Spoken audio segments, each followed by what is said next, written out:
Ang sarap-sarap talaga nitong Star Margarine sa tinapay sa umaga. Good morning, guys!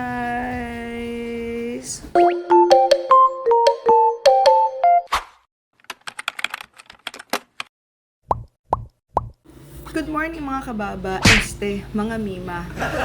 Kakagising lang po ni Aling Baba, ni Aling Ashla. Gagawa tayo ng agahan natin. Pero tambay muna tayo para malasap naman natin yung sariwang hangin. Siyempre, ma-absorb ng mga body natin yung sunrise. Huy! Diba? So, magtitimpla na tayo at alam nyo ba, may na-discover ako na coffee ko, cafe mocha. Timplahin na natin, magpainit na tayo ng tubig.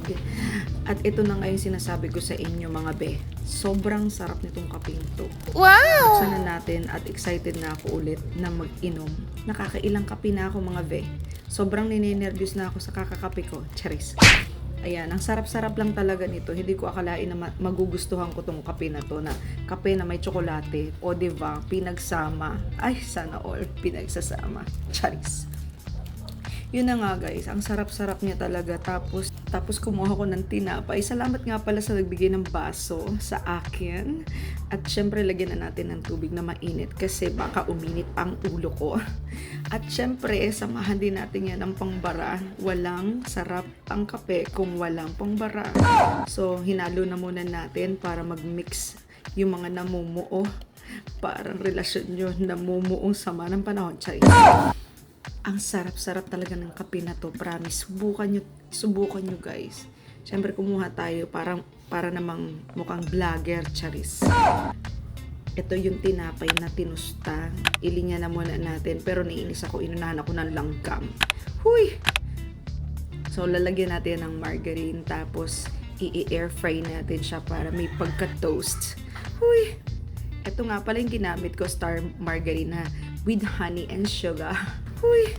At ang sarap-sarap talaga niyan mga mima, kasi bukod sa pampalusog na, pampalaki na, ay, wala pala. Huy! Wala lang, masarap lang talaga siya. Yun yung kinakain ng mga mayayaman. So, feeling mayaman tayo, charis. Huy! So, pinahid-pahid ko na nga sa tinapay na may langgam. Huy! Bahala yung kakain dyan. Sabi nga, pampaganda ng boses. Charis. Uy! At ito syempre, 4 lang muna yung ginawa ko kasi tulog pa yung mga kasama ko dito sa bahay. So, ilagay na natin yan guys sa air fryer. Uy! At painitan na natin kasi masarap lahat ng bagay kapag mainit. Uy! Kapag malamig na, ang pangit na. Charis. At ito na nga, tapos na. Ay! Ilalagay ko pa pala, mali. Hindi marunong mag-vlog eh.